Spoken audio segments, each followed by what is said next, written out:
Ես ասել եմ, որ մենք պետք է չշարունակենք Ղարաբաղյան շարժումը։ Ղարաբաղյան շարժումը ավարտվել է եւ ինքս իրան սկսելու փորձերը օգտակար չեն։ Փաշինյանի ձևակերպումներն առաջին հերթին իհարկե արդարացնում են 44-օրյա պատերազմի եւ դրան հաջորդած իրադարձությունների, Արցախի եւ Հայաստանի Հանրապետությունների դեմ իրականացված մարդկության դեմ հանցագործությունները։ Այսինքն Փաշինյանի ձևակերպումներից կարելի է ենթադրել, որ նա փորձ է անում արդարացնելու Ադրբեջանի հայտարարությունները, թե իբր Ղարաբաղյան հակամարտության պատճառով իրենք եւս տառապյալ են եղել, ի թիվս մեզ։ Ավելին, այդ տառապանքները մեզ համար շարունակվելու են։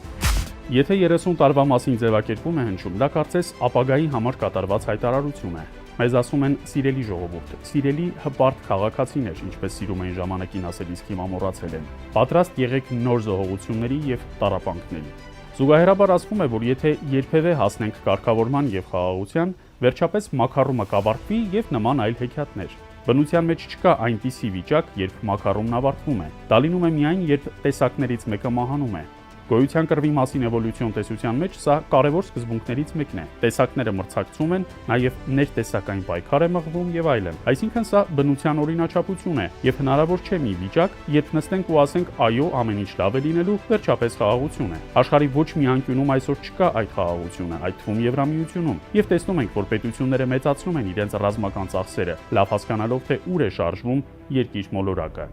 Կարող է տպավորություն ձևավորվել, որ սա ինչ-որ հավասարակշռման կամ կոմպլեմենտարիզմ ինչ-որ դրսևորում է, բայց իրականում սա քաղաքականություն չէ, քաղաքականության բացակայություն է կամ ռազմավարական մոտեցման բացակայություն, այսինքն չկա մարտավարություն, չկա ռազմավարություն եւ այն որ ասում будем решать проблемы по мере их поступления, լրիվ այդ վիճակն է։ Ստացվում է, որ այսքան տարի Արցախի ազատագրված լինելու հանգամանքը մենք պաշտոնապես սրբագրում ենք թիվ 1 բանակցողի շուրթերով։ Փաստորեն իր ասացից հետևում է, որ մենք իրավացի չենք եղել, իսկ ադրբեջանական կողմն իրավացի էր մեզ օկուպանտ անվանելով, եթե ըստ նրա մենք ենք տառապանք պատճառել։ Այսինքն, եթե մենք մեր հայրենակիցներին եւ մեր հայրենիքի մի հատվածն իր բնակչությամբ կարողացել ենք ազատագրել եւ այս ամբողջ ընթացքում երաշխավորել նրանց անվտանգությունը, հիմա ստացվում է, որ Ստեփանակերտին իբրև թե դրանով տառապանք է պատճառել Բաքվում բնակվող ադրբեջանցուն։ Սա իհարկե անհեթեթություն է։ Արցախի հանձնումից հետո ինչ է, մեզ մոտ տնտեսական թռիչքաձև զարգացում է եղել։ Այդ ամենը անհեթեթ ձևակերպումներ են։ Խոսույթում հիմար ձևակերպումներ կան, թե իբր արցախցիները մեր հացն էին ուտում։ Կոնկրետ տնտեսական տեսանկյունից մեր հացահատիկի 45-ից 65%-ը գալիս էր